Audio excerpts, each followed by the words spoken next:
let's take a look at some information and charts on Maker for Brave New Coin. So Maker is synonymous with MakerDAO, which uses CDPs to mint DAI or Psi, the stablecoin used in DeFi amongst other things. The Maker token, which historically has seen very little price action until recently, is used in governance, determining debt ceilings, determining all sorts of random stuff for the Maker protocol, but is a part of the identity of Maker and what happens within Maker. And DAI is basically the de facto DeFi stablecoin outside of USDT and USDC. So the DAI usage and knowledge of people in the ecosystem is certainly higher than it's ever been. And I'll talk about the DAI USD spread towards the middle of the video, but price action for the DAI USD spread specifically has quieted way down. So that really helps alleviate some concerns on the stability of DAI and just the power of Maker in general. They recently released Oasis, which is a sleek and clean way to interact with MakerDAO to check your DAI related balances. It's a wallet. It slices, it dices. It, for me, is similar to Matcha and ZRX and finally helps clean up the UI UX issues that plagued DAI for a long time. Now, is this necessarily bullish for Maker the token? Probably not, but at the end of the day, it helps bring more people into the fold. It helps normalize the process of DAI and mobile wallets, that sort of thing. So I think it's a great step in the right direction. Is it massively bullish for Maker? Maybe not the token, but still good for the protocol overall. Here are some of those governance polls. They're constantly voting and using the token for all sorts of improvement protocols, or MIPS, Maker Improvement Protocols. So unlike maybe some of these other governance tokens in DeFi, the MakerDAO token actually does serve an immediate purpose and use case for voting on stuff like this. They also recently announced that they'd make the Maker Foundation move towards dissolution in, again, this decentralization push, along with ZRX, along with any number of other projects that basically don't want to be associated with their own ICO raise, which is understandable. They want the community to take over, and certainly gives a more decentralized feel to stuff like governance, where it can't be overridden by the foundation or people at the top, anything like that. So they talk about a self-sustaining DAO here. And again, it's just this goal of these projects have a bunch of money. How do we get the money to the people, that the devs basically, to improve the protocol, for marketing, that sort of thing? Decred has a treasury. Zcash has a treasury. I mean, this stuff is complex from coin to coin, but ultimately it comes down to who are the paid contributors and what are we going to have them do, basically. So this is certainly great for optics as far as regulatory reasons in the US and just following the crypto ethos of being truly decentralized in that respect. If we look at Maker Burn, it gives us a total dashboard of everything that's going on with Maker. I really like this website just to look at what's going on. First, you see the debt ceiling. So this is the total DAI issued currently. And if you click on a little question mark here, you can see the total, and the ceiling is around 5.9 billion.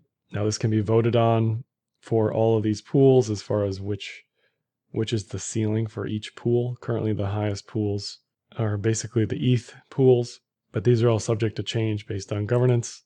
And the second one I like to look at is just the annual income. There isn't really any other coin at the protocol level that collects as much income as Maker does. So it's got this buy and burn mechanic. It's got security feelings to it. It is attempting to be more decentralized. It's certainly in a regulatory gray area. It's not as centralized as something like BNB or FTT. It's not as centralized as Tether or USDC. All of the metrics are sort of on-chain and transparent from that regard, so you can see what this stuff is backed by. The stability issues that I mentioned in the beginning look like they've calmed down, and they're increasingly adding pools or options for collateral. So for me, they're doing things that they need to be doing if they expect to compete with the basically centralized competitors like USDT and USDC. If we look at the annual fees, just continues to moon. So long as DeFi does well, annual fees will continue to increase because people are using DAI, USDT, USDC, all this stuff to farm, to go long ETH somewhere, that sort of thing. Speculative potential is certainly high with stablecoins.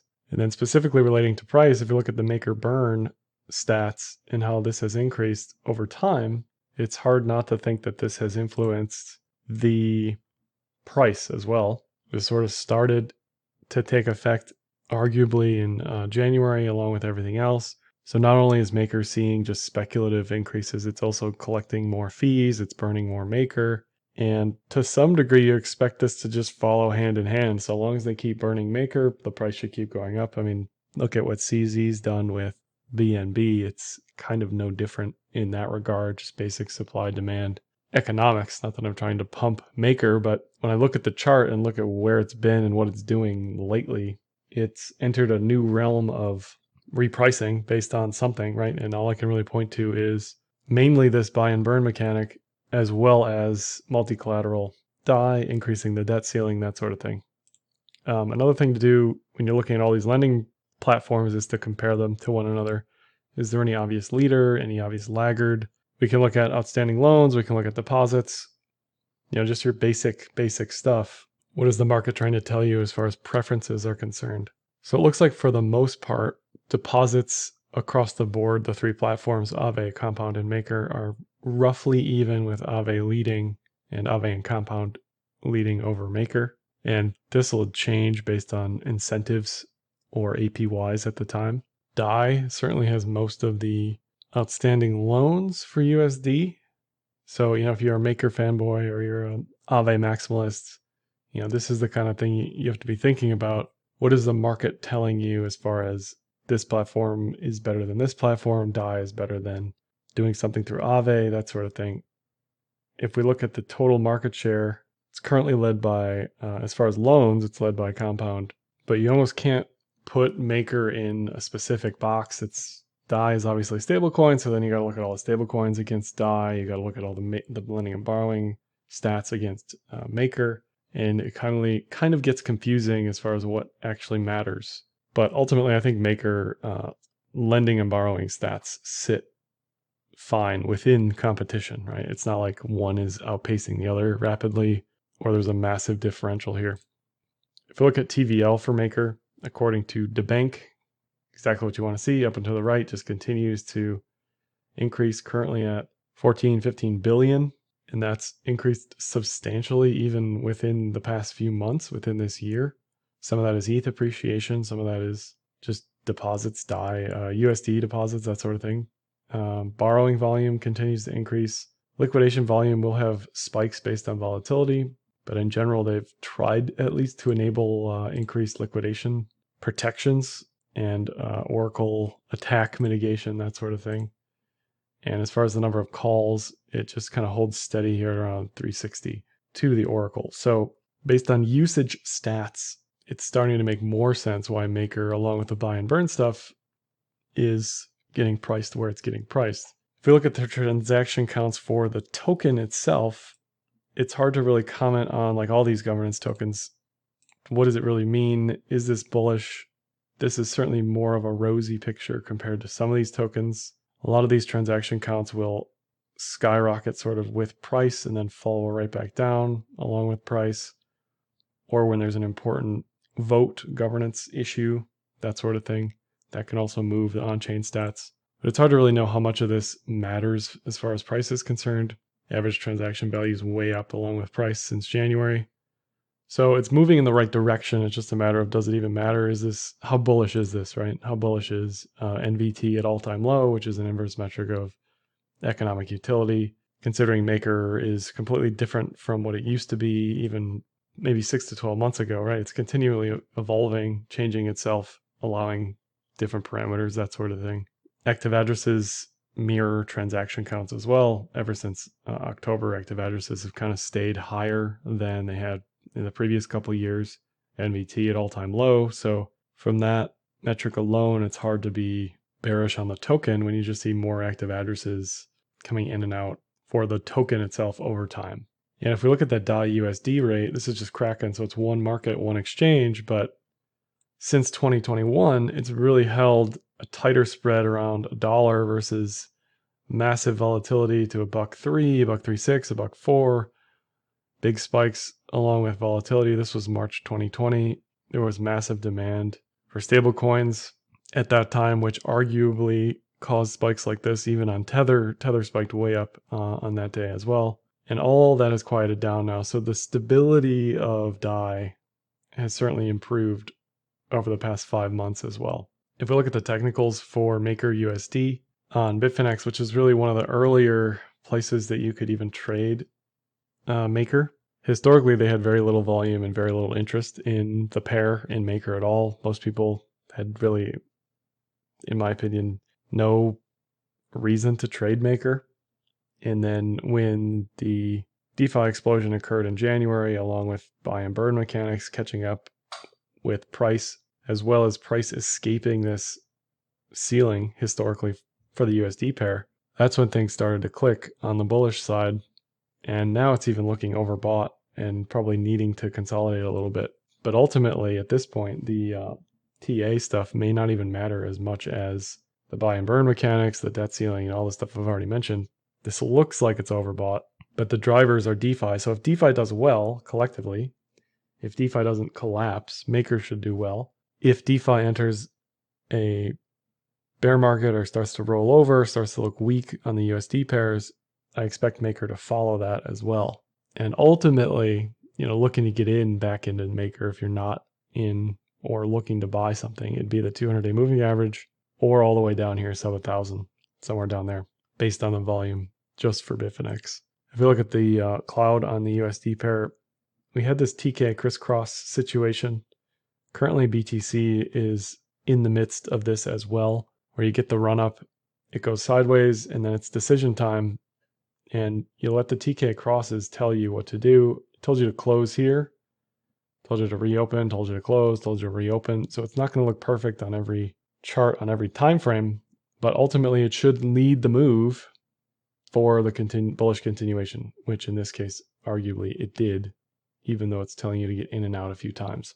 There's also potential inverted head and shoulders here, but again, the TK cross recross told you what to do. So this still looks bullish to me. It still looks fine trend-wise. 4K is basically the Kijun support, where I would look to buy the dip similar to the 1200 level, how it went up and dropped and then regained momentum from there. Looking at Maker BTC on the 3-day chart, so zoomed way out, it's still kind of bouncing around these volume levels. Basically the periods of time where price found big support or resistance, consolidation, that sort of thing. It is well above the horizontal resistance of 07, and you can see all the volume below 07. You can see all these sort of lower lows that occurred below that level. So it's definitely significantly gaining against BTC here. RSI looking a little toppy against BTC, but overall on high timeframes, it is at multi-year highs, so it's hard to be bearish on that, definitely. And on the Maker ETH pair, it is distinctly less bearish than it used to be, but it is also not bullish enough for me to look into a trade like this as far as long entries are concerned. Just massively ranging, looks like it wants lower lows, but it's not so overbought or so oversold that I would look into rotating into it personally. So overall, MakerDAO not going anywhere. It is a backbone of DeFi. If MakerDAO and DAI explode, DeFi is going to have a heck of a time recovering. So you're kind of all in that regard. If you're bullish on DeFi, it's hard not to be bullish on the future of DAI and Maker. The token itself is used for governance and improvement protocols. The foundation is looking to go completely decentralized and have the community vote on who is eligible to get paid and who gets paid ultimately for those improvement protocols, which are also voted on. Debt ceiling keeps going up. The buy and burn mechanic keeps going up. The lending and borrowing mechanics are competitive with other platforms in DeFi. And even the on-chain trend metrics for governance token look in a vacuum neutral to bearish, but overall against other governance tokens look quite bullish. And technicals for the USD pair look like just a continuous repricing of the token itself. So technicals may not even matter at this point until a firm consolidation is hit with price. And that may coincide with just DeFi collectively finding a top and a massive, 50% drawdown type situation. And I'll just mention the ETH-BTC portfolio on Enzyme.finance, non-custodial portfolio management, where you can see AUM, performance, allocation. You can send ETH or USDC. You can get in and out at any time. You can see the trades. You can see the deposits, the withdrawals. And we also have a DeFi portfolio, where you can also send ETH or USDC. And this one has 15 to 20 DeFi coins, with Maker currently holding let's see, where is it at? A 7% allocation. So Maker's actually done quite well since we've added it to the fund. So that's all for this one. Like, dislike, comment, share, subscribe, and happy trading.